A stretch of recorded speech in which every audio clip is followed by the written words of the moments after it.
छत्तीसगढ़ में शिक्षकों के विदेश यात्रा जाने का मामला गरमाया हुआ है। इसी बीच बिलासपुर में भी एक ऐसा ही मामला सामने आया है, जिसमें सरकारी स्कूल के प्रिंसिपल के बिना अनुमति के विदेश जाने की बात कही जा रही है।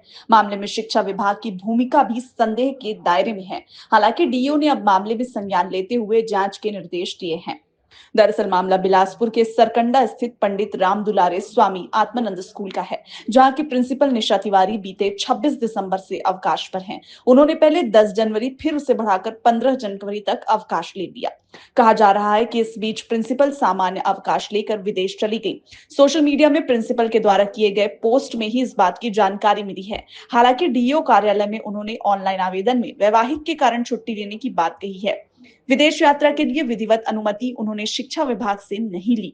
नियमानुसार विदेश यात्रा में जाने के लिए निर्धारित प्रपत्र में आवेदन डीपीआई या सचिव को भेजा जाता है और इसकी अनुमति भी सचिव या डीपीआई से ही दी जाती है। बताया जा रहा है कि प्रिंसिपल ने तय प्रारूप में आवेदन नहीं किया था, जिसके बाद उसने दोबारा तय प्रारूप में आवेदन करने कहा गया। लेकिन इस बीच बिना तय प्रारूप के आवेदन और अनुमति के ही वे अवकाश पर चली गई और अब उनके विदेश यात्रा में होने की बात सामने आई। इससे जुड़े उनके ही सोशल मीडिया पोस्ट सामने आए। मामले में शिक्षा विभाग की भूमिका भी अब संदेह के दायरे में है। हालांकि डीईओ ने अब मामले में संज्ञान लेते हुए जांच के निर्देश दे दिए हैं। विदेश यात्रा करना रहता है तो विभागीय अनुमति लेना पड़ता है। तो निर्धारित प्रारूप में आवेदन करते हैं। आवेदन को यहाँ आवेदन करने पर हम ऊपर डीपीआई में भेजते हैं।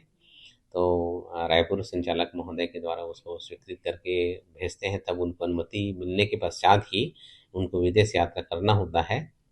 लेकिन जैसा कि आप बता रहे हैं उसके अनुसार आवेदन तो की थी, लेकिन वो निर्धारित प्रारूप में आवेदन नहीं था, तो उनको वापस कर दिया गया था निर्धारित प्रारूप में आवेदन प्रस्तुत करने हेतु। उसके बाद वो आवेदन अभी प्रस्तुत नहीं की थी और उसके बारे में पूरा जानकारी लेंगे क्यों वो प्रस्तुत नहीं की थी और वास्तव में वो विदेश यात्रा में गई है कि नहीं, उसके बारे में भी जानकारी अभी नहीं है। हाँ, उसकी जांच करते हैं, पता करते हैं कि वो विदेश यात्रा में गई है कि नहीं गई है, ये भी प्रमाणित होना चाहिए। अर्जित अवकाश तो जरूर ली है, तो हो सकता है उनको अनुमति ना मिला हो तो विदेश यात्रा ना की हो, या की होगी तो फिर बिना अनुमति कैसे की, वो संबंध में जानकारी लेंगे, स्पष्टीकरण पूछेंगे। नहीं, अभी तो आया नहीं है ना वो, कहाँ है, उसकी अवकाश खत्म नहीं हुआ है। जैसे अवकाश समाप्त हो जाएगा, संबंधित प्राचार्य उपस्थित होंगे तो फिर उनसे पूछताछ किया जाएगा। Bureau report news plus 21।